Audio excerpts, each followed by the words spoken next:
අපේ හිතවත් මාධ්‍ය වේදිකෙන් අවසරයි. අපේ තරුණ දකුණේ නායක රයන් ජයවික්‍රම මැතිතුමනි, ආදරණීය මිත්‍රෝනි, මම අද විශේෂයෙන්ම කතා කරන්න බලාපොරොත්තු වෙන්නේ ශ්‍රීමත් ජෝන් කොතලාවල ජාතික ආරක්ෂක විශ්වවිද්‍යාලයේ යෝජිත පනත් කෙටුම්පත ගැන. ඉතින් මට නම් මේක ප්‍රහෙලිකාවක්. මොකද මේකෙන් උත්සාහ කරන්නේ රට පුරා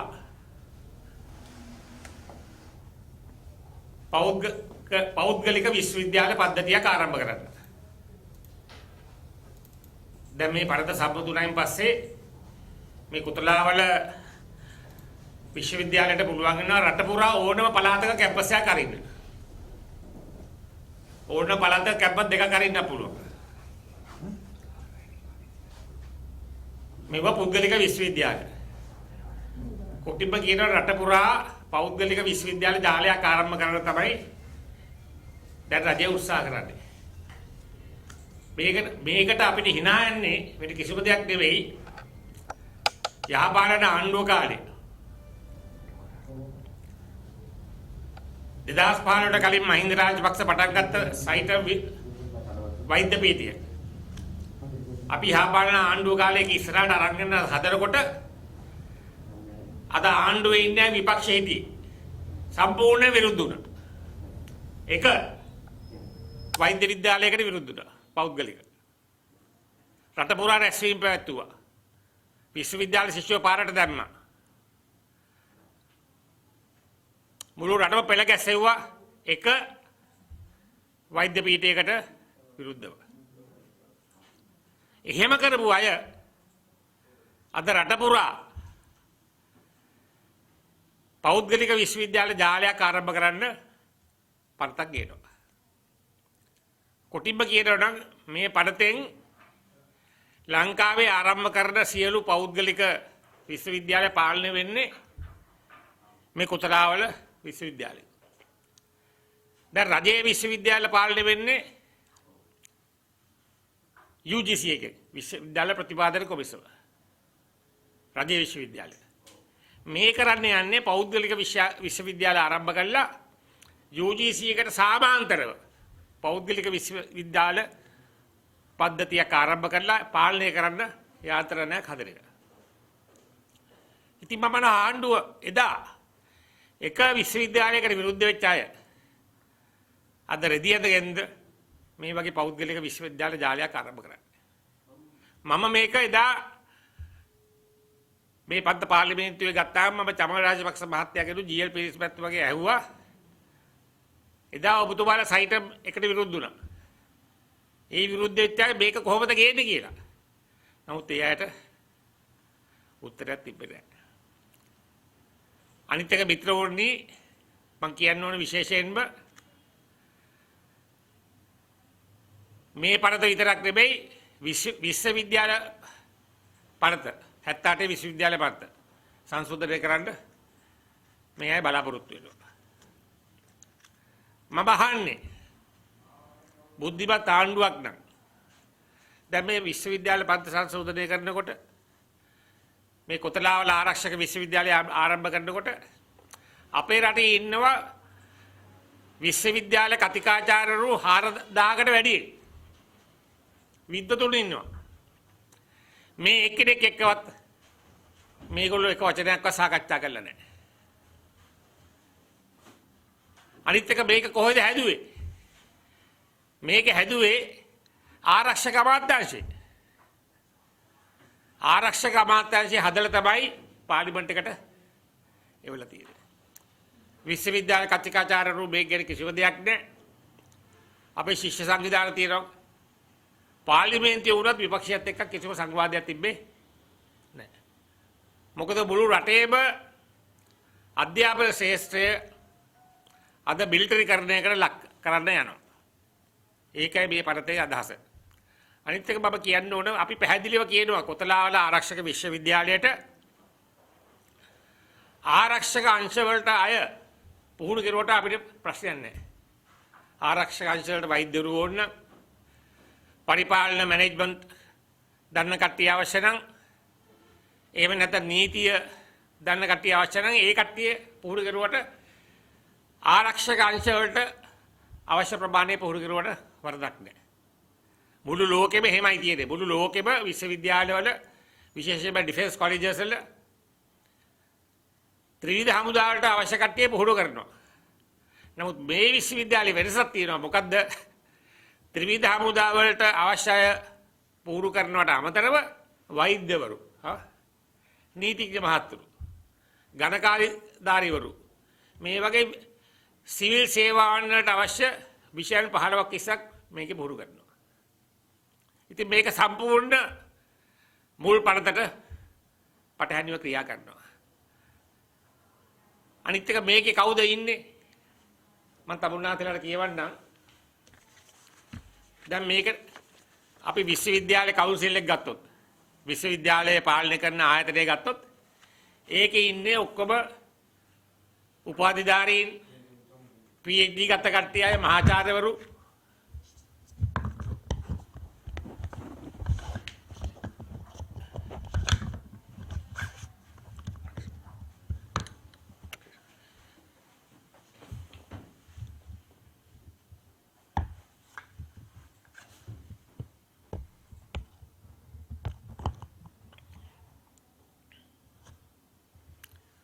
මා කියගේ හිටියේ අපි විශ්වවිද්‍යාලය පාලනය කරන කවුන්සිල් එක ගත්තොත් ඒකේ ඉන්නේ උපාධිධාරීන්, PhD උපාධිධාරීන්, ඊටත් එහා ගිය අධ්‍යාපනයක් තිබ්බයි තමයි කවුන්සිල් එකේ ඉන්නේ.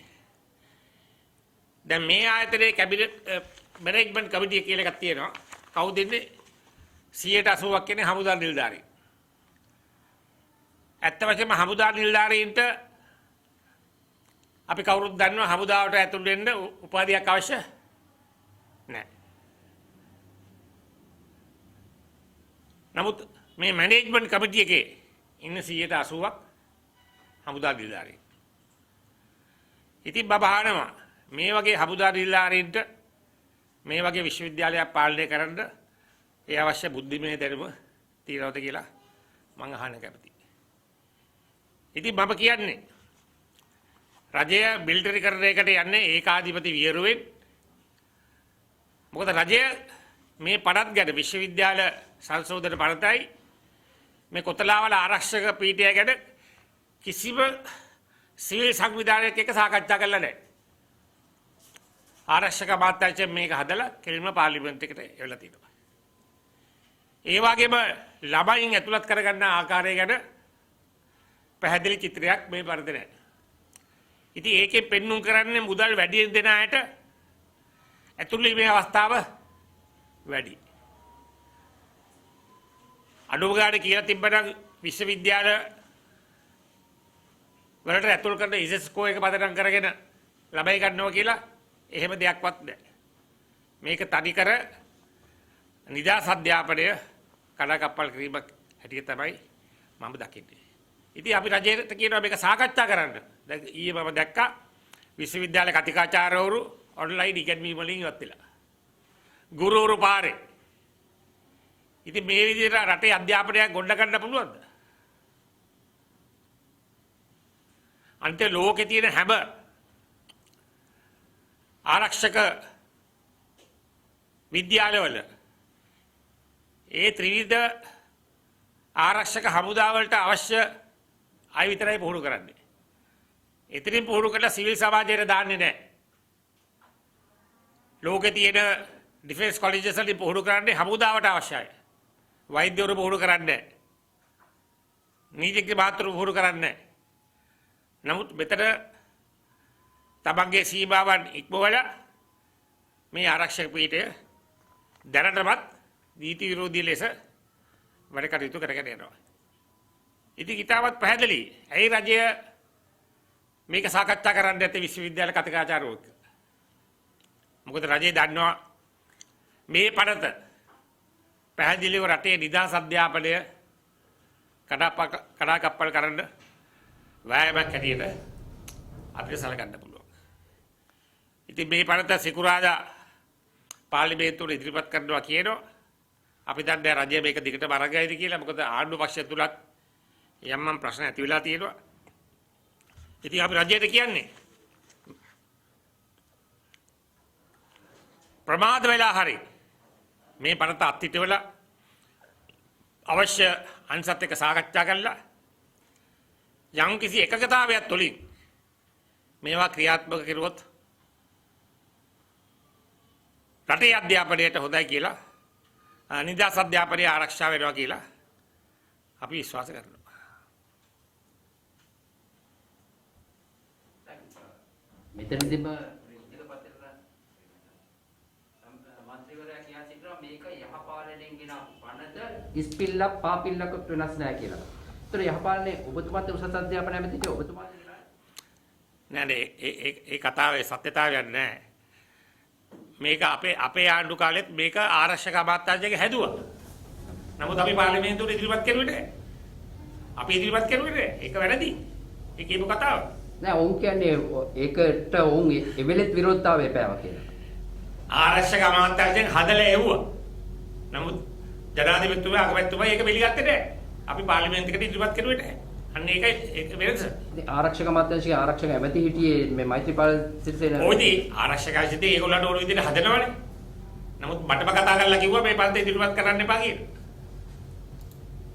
ඒ කියන්නේ පනතක් සැකසුණා. ඒ කියන්නේ පනතක් සැකසුණා. ඒ මේකමද? ඒක සැකසුනේ ඒක හරියට සකස් කරපු නැති නිසා තමයි ඉදිරිපත් කරන්න එපා කිව්වේ.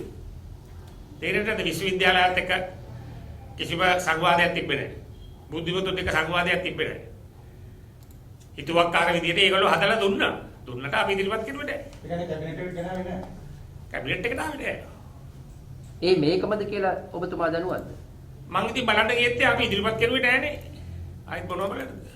අපි ඉදිරිපත් කරපු පනතක් නැගේ. ඒක වෙන වැඩක්. මමයි සභානායක හැම පනතක්ම ඉදිරිපත් කරන්නේ මම. ඉතින් අපි ඒක ඉදිරිපත් කරුවේ නැහැ. මොකද මේකේ ප්‍රශ්න තිබ්බා. අපිට මේ කීවරකටම දැන්නා. තේරෙන්නේ නැද්ද? එක සයිඩක් මේකට රටේ කොච්චර විරෝධතාව තිබ්බද? ඒකෝර එක සයිඩක් මේකට විරුද්ධ වෙච්ච අය මේ වගේ ජාලාවක් හදනකොට රට පුරා රටේ විශාල විනාශයක් ඇති වෙනවා දන්නේ නැද්ද? මට දැනුණා ඒක. ඒකයි අපි මේක ඉදිරිපත් කරුවේ නැත්තේ. දැන් රට පුරා මේ පිළිබඳව විරෝධයක් තියෙනවා. දැන් විශ්වවිද්‍යාල ආචාර්යවරුන් විශ්වවිද්‍යාල ශිෂ්‍යයන් සියල්ලම නෑ මෙතන වැදගත් වෙන්නේ මේක සංවාදයක් තියෙන්න ඕනේ.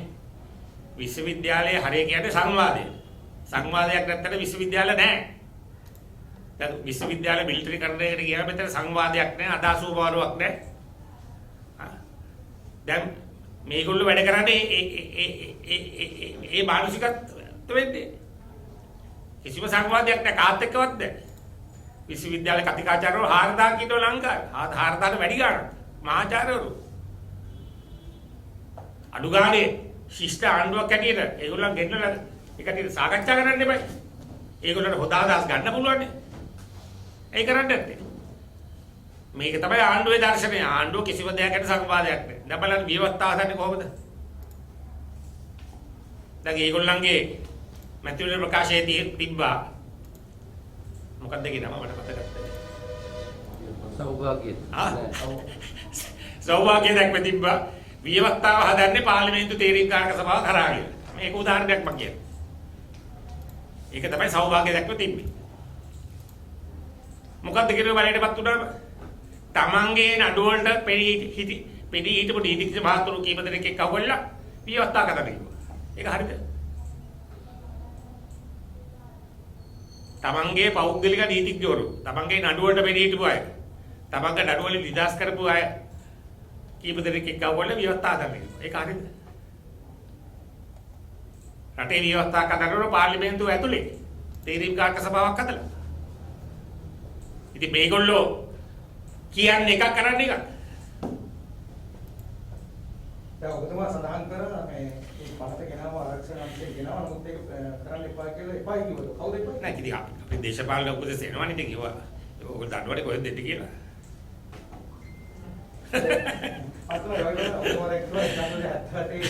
මේ පනත ඒක සංශෝධනය කරන්න යනවා කියලා විශ්වවිද්‍යාල පනත. හැබැයි නමුත් ඒ කාලවලදී තිබෙ විදිහට මේ පනත ගේන්න නැත්නම් දැන් නම් සංශෝධන අර්ථිදේ අවශ්‍ය නැහැ. නෑ අපි කියනවා සංශෝධන අවශ්‍යයි. කාලයෙන් කාලයට මේවා වෙනස් වෙන්න ඕන. 78 තිබ්බ ක්‍රමය දැන් වළංගු නැහැ. ඒක බා පිළිගන්න. නමුත් ඒව කරනකොට ආණ්ඩුවට විතරක් ඒක කරන්න බෑනේ. ආණ්ඩුව විශ්වවිද්‍යාල අයත් එක්ක සාකච්ඡා කරන්න ඕනේ. ඒක තමයි ප්‍රධානම දේ. ප්‍රධානම දේ විශ්වවිද්‍යාලය. ඒතකොට පාර්ලිමේන්තුවේ උනත් දැන් පාර්ලිමේන්තුවේ ඇත්ත වශයෙන්ම යහපාලන ආණ්ඩුව අපි ආරම්භ කරුවානේ මේ කමිටි වගේක් මේ වගේ පටත් අධ්‍යයනය කරන්න. දැන් ඒක ආණ්ඩුවේ ඔක්කොම හවුසි කරලානේ.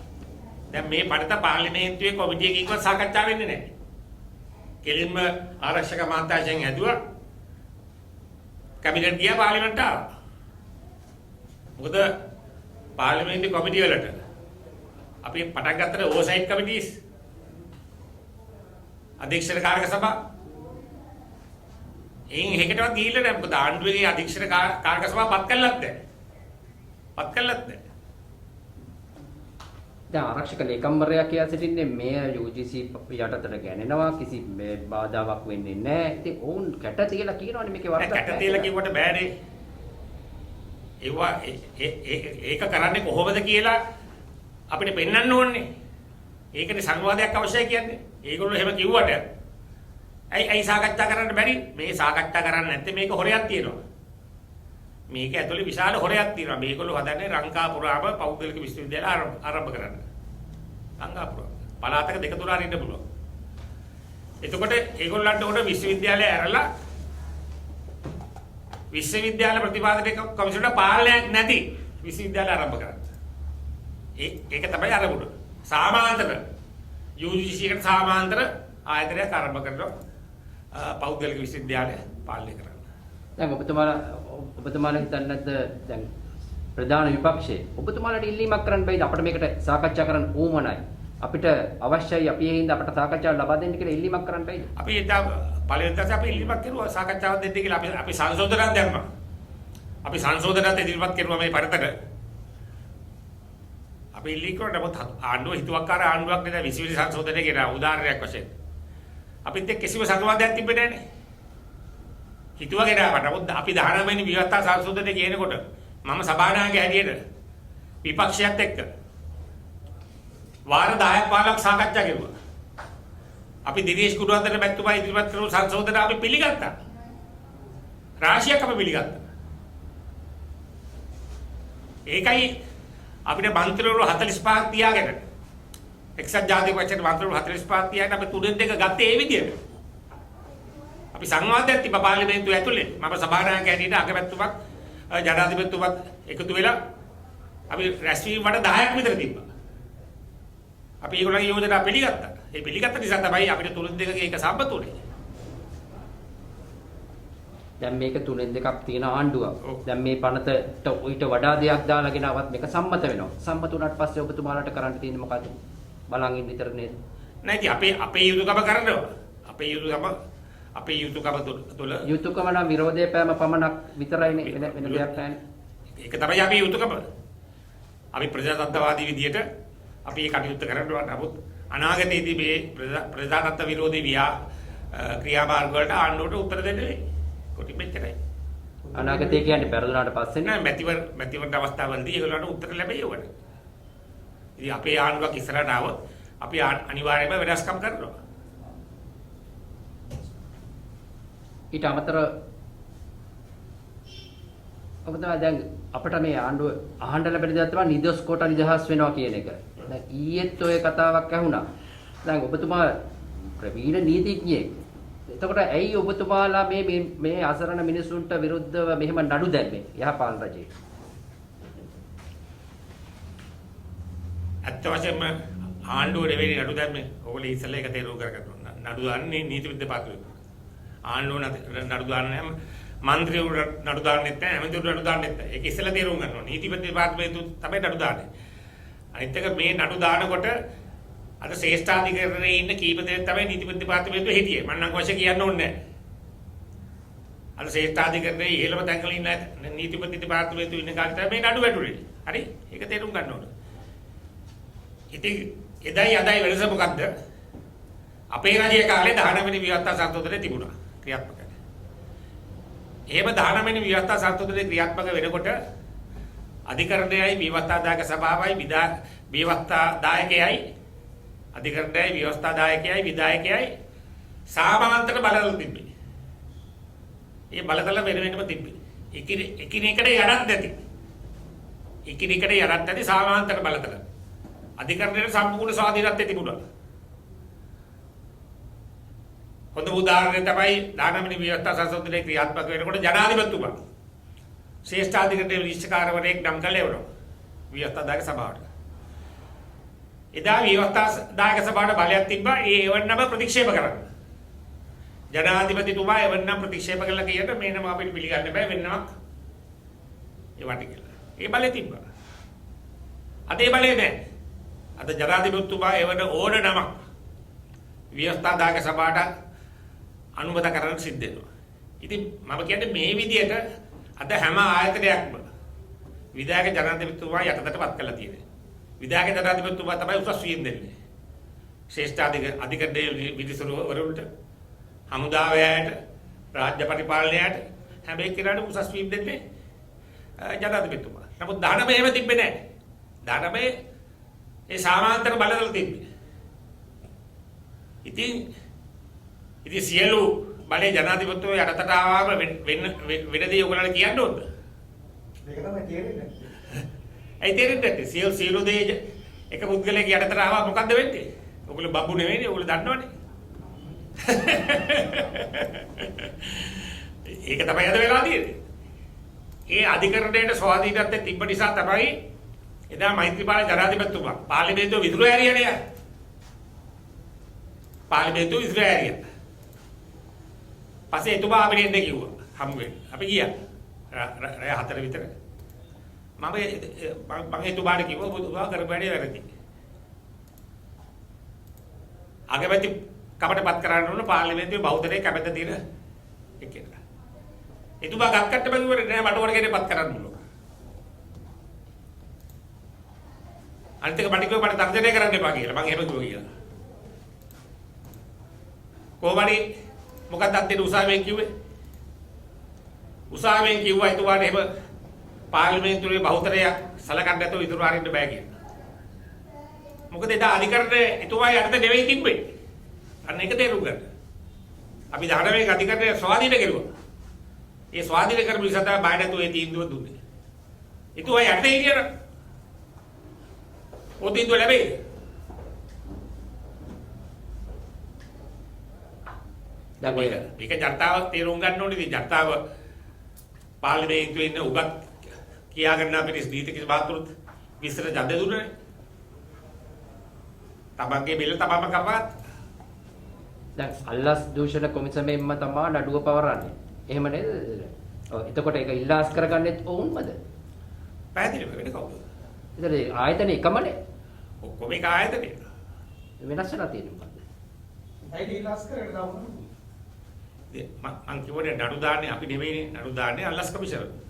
අල්ලස් කමිෂනර් කියන්නේ ජනාධිපතිතුමා යටතේ. ඒතකොට ඒ යහපාලන අනුගල අල්ලස් කොමිසම නිකම් මේ තරහට වෙයිද නේද? නෑ එතකොට අල්ලස් කමිෂනර් ස්වාධීනයි. තරහ නෙවෙයි අල්ලස් කමිෂනර් ස්වාධීනයි. අල්ලස් කමිෂනර්ට කාටවත් බලපෑම් කරන්න බෑ. අන්න ඒක තේරුම් ගන්න ඕනේ. මොකද ඒක අල්ලස් කමිෂනර් ස්වාධීන ආයතනයක් ඇටියට අපි පැවැත්තුවා.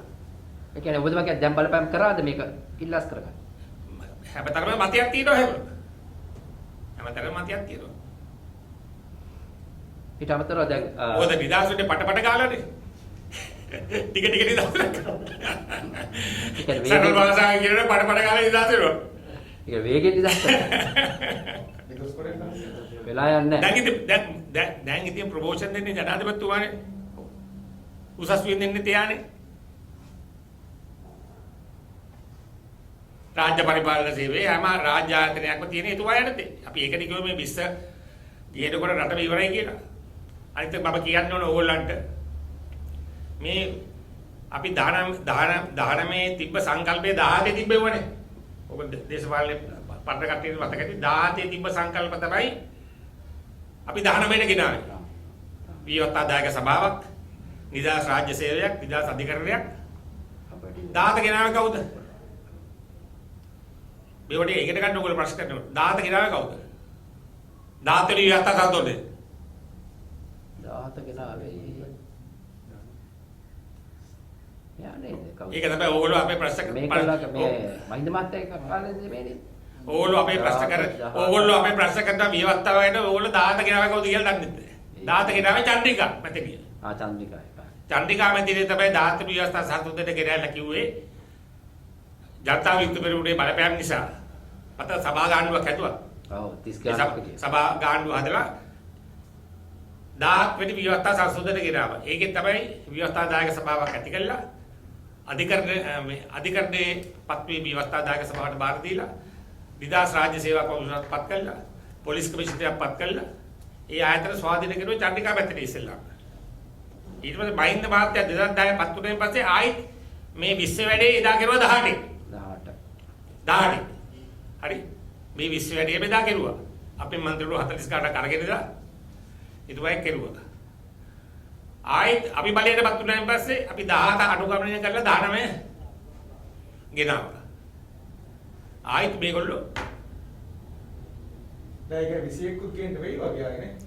ඔව් අපි ආණ්ඩුවක් ගෙනාවොත් අපි ඉතින් 19 වෙනි විවස්ථා සංසදයේ පදනම් කරගෙන අපි යම් කිසි පියවරක් ගන්නවා. දැන් මම මොකද මේ වෙනස් කරන්න හේතුව දැන් රාජපක්ෂ ආණ්ඩුව මේක වෙනස් කරන්නේ. නෑ වෙනස් කරන්නේ මේගොල්ලන්ට මේ ආයතන ඔක්කොම ඒගොල්ලන්ගේ යටතේ තියාගන්න ඕන. ස්වාධීන වෙනවට කැමති නෑ. ඔකට තේරෙන්නේ ඔයගොල්ලෝ බබ්බුද? වෙනස් කරන්නේ මේ ආයතන ඔක්කොම ඒගොල්ලන්ගේ යටතට ගන්න. පත්වීම් දෙන්නේ ඒගොල්ලෝ නම් උසස් වීම් දෙන්නේ ඒගොල්ලෝ නම්. ඉතින් මේ හස්තයට තියාගන්න. ඒකට බලාපොරොත්තු වෙන්නේ මොකක්ද? මට ඉතින් බාලාංශ ප්‍රශ්නවලට උත්තර දෙන්න බෑ. බලාපොරොත්තු වෙන්නේ මොකක්ද කියලා ඔයා දැනගන්න ඕන. දැන් සියලු ආයතන යටතට ගන්නේ මොන හේතුව නිසාද කියලා දැන් පේනවා රටේ වෙන දේ. දැන් ඔබතුමා කිව්වා දැන් 18ට 40 ගාණක් ගිහින් උදව් කරලා ඡන්ද දීලා සම්මත කරගත්තා. දැන් මේකට 20ට මෙහෙන් 9ක් 10ක් ගිහිල්ලා උදව් කරලා ඡන්ද දෙයක් කරලා බලපුවම මේ විපක්ෂෙමනේ සපෝට් කරන්නේ මේ තේරම සම්මත කරගන්න. නැති ඒක තමයි සභාවයට මේ മന്ത്രിකම බිස්නස් එකන්නේ. මම අංකම කියන්න ඕන සභාවයට මේක බිස්නස් එකක්. මේගොල්ලන්ට ප්‍රජාතන්ත්‍රවාදයේවත් මානවික හිමිකම්වත් ඒගොල්ලන්ගේ ඔළුවේ නැහැ. ඒගොල්ලන්ට පාර්ලිමේන්තු එකට ආපු වෙලේ ඉඳන් කල්පනා කරන්නේ මේක වෙද්දේශී දාන්න. අපි දැක්කනේ ගිය පසුගිය අවුරුදු 10 15 තුල වෙද්දේශී දාලා තමන්ගේ පෞද්ගලික අභිමතාර්ථය ඉෂ්ට කරගන්න. ඒක තවත් අවාසනාවන්ත තත්ත්වයක්. දැන් ඔබතුමා ක්‍රීඩාවට සම්බන්ධයි මේ ඒ හින්දා අහන්නේ මේ ඔලිම්පික් ගිහින් තියෙන 9 දෙනෙක් 5 දෙනෙක් ඇමතිවරුත් ගිහින් තියෙනවා. මේ එතකොට කෙහෙලිය ඇමතිතුමා කියනවා මේවා මේ ස්පොන්සර්ස්ලාගේ අනුග්‍රාහකයන්ගෙන් ලැබිච්ච සල්ලි හින්දා ආණ්ඩුවේ සල්ලි නෙමෙයි කියලා. ඔබතුමා ඒක දරුවක්ද? මං හිතන්නේ ක්‍රීඩකයන්ට වඩා නිලධාරීන් ගියා. ඒකට ඇමතිවරුත් එක්ක වුණා ඊටතර වැඩි වෙනවා. හැබැයි මම එකක් කියන්න ඕනේ අපේ යහපාලන ආණ්ඩුව කාලේ අපි චර්යා ධර්ම පද්ධතියක් අපි සම්මත කෙරුවා. ඒක අපි සම්මත කළා. ඒක පාර්ලිමේන්තු එකේ තියෙනවා න්‍යාය පුස්තකේ. සම්මත කළා අපි ඒකේ කිව්වා മന്ത്രിවරේ අනුග්‍රහයෙන් මුදල් අරගෙන විදේශ සංචාරයකට සහභාගී වෙනවා නම් ආයි පාර්ලිමේන්තුවට ඒක හෙළිදරව් කරන්න ඕනේ කියලා. අපි ඒක සම්මත කෙරුවා. චර්යා ධර්ම පද්ධතියක්. පාර්ලිමේන්තුවට හෙළිදරව් කරන්න ඕනේ. ඊට පස්සේ ඒ හෙළිදරව් කිරීමෙන් පස්සේ ගැටීමක් එනවා conflict of interest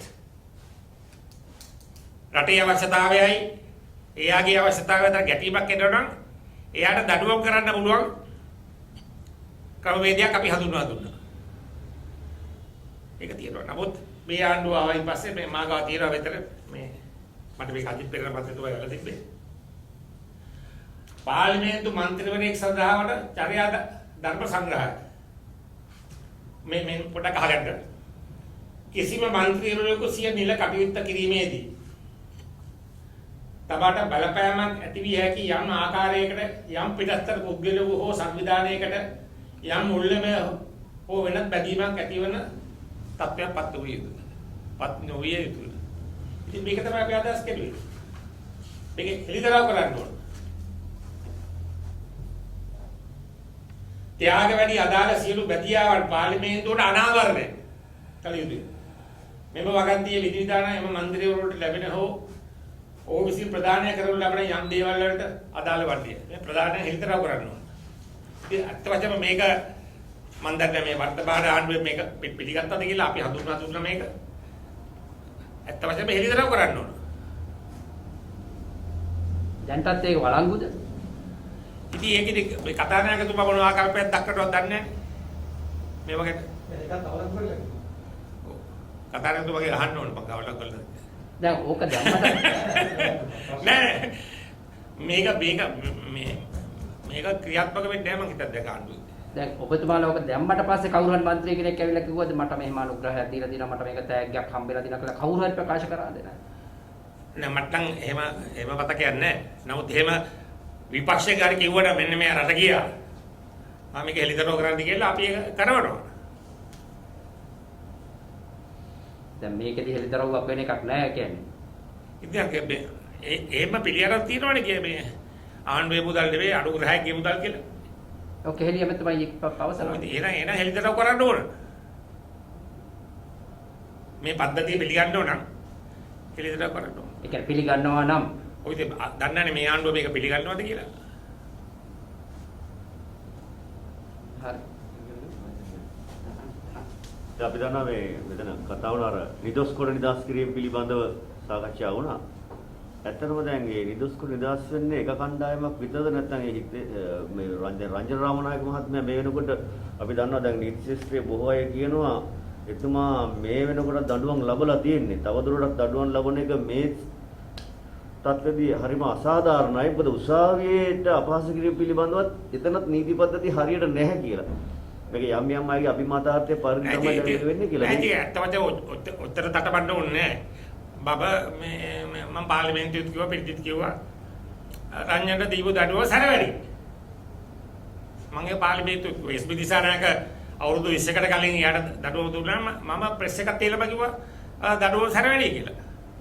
මොකද අනිත් රටවල් වල මේ වගේ දෙයකට ඇත්ත වශයෙන්ම සමහර අවස්ථාවලදී අවවාද කළා නිදහස් කරනවා. මම කිව්වා ඉන්දියාවේ එක නීතිඥ මහත්මයෙක්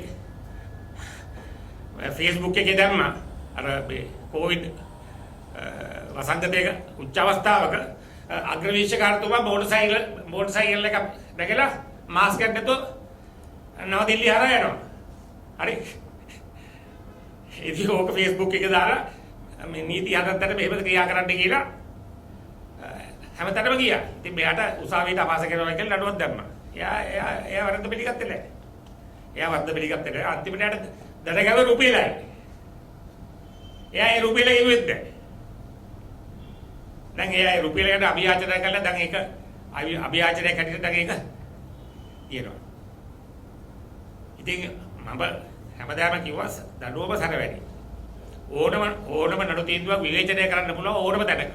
අද මේ රටේ මේ මිත්‍යා මතයක් තියෙනවා නඩු තීන්දුව විවේචනය කරන්න බෑ කියලා. නඩු තීන්දුව විවේචනය කරන්න පුළුවන්. පාර්ලිමේන්තුව ඇතුලේ පුළුවන් මෙතනත් පුළුවන්. ඒක වරදක් නෙමෙයි. හැබැයි අපිට කියන්න බෑ නඩුකාරව අල්ලස් ගත්තා. ඒ වගේ දේවල් කියන්න බෑ. වගාවරද තීන්දුව එහෙම කියන්න බෑ. අපි එහෙම කියන්නෙත් නැහැ. අපි කියන්නේ අපි ප්‍රසිද්ධිය කියවල නඩු තීන්දුව සැරවැඩි ලීල් දක්වත් දෙක කියලා. මොකද ලෝකේ තියෙන අපි උදාහරණ ගණනාවක් පෙන්නුවා. කිසිම රටක මේ වගේ දඬුවමක් දීලා නැහැ.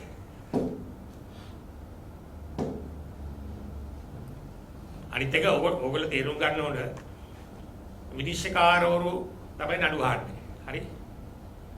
එතකොට විනිශ්චයකාරයා වරයා ඉදිරියට හරි සාක්ෂි ඉදිරිපත් කරන්නේ නීතිපති සාක්ෂි ඉදිරිපත් කරන්නේ නීතිපති දෙපාර්තමේන්තුව. හරි? එතකොට නීතිපති දෙපාර්තමේන්තුව සාක්ෂි ඉදිරිපත් තුනේ නැත්නම් මොකද්ද නඩුකාරයාට කරන්න තියෙන්නේ? නිදහස් කරන්නේ. නඩුකාරයා සාක්ෂි මත තමයි තීන්දුව දෙන්නේ. හරි? එතකොට හරි සාක්ෂි ඉදිරිපත් කරුවේ නැත්නම් මොකද කරන්න තියෙන්නේ? නිදහස් කරන්න. දැන් අද මෙතන වෙන්නේ ඒකයි. හරියට සාක්ෂි ඉදිරිපත් වෙනවද කියලා අපිට ප්‍රශ්නයක් තියෙනවා. ඒක ජනාධිපති කොමිෂන් එකෙත් උනානේ. පාස්කු ප්‍රහාරී කමිෂන් එකෙත් ඔක සිද්ධ වුණානේ. දැන් පාස්කු ප්‍රහාරී කමිෂන් එකට තීන්දුවක් දෙන්න පුළුවන් ඉදිරිපත් කරන සාක්ෂි අනුව. හරි? සාක්ෂි ඉදිරිපත් වුනේ නැත්තම් දැන් පාස්කු කමිෂන් එකට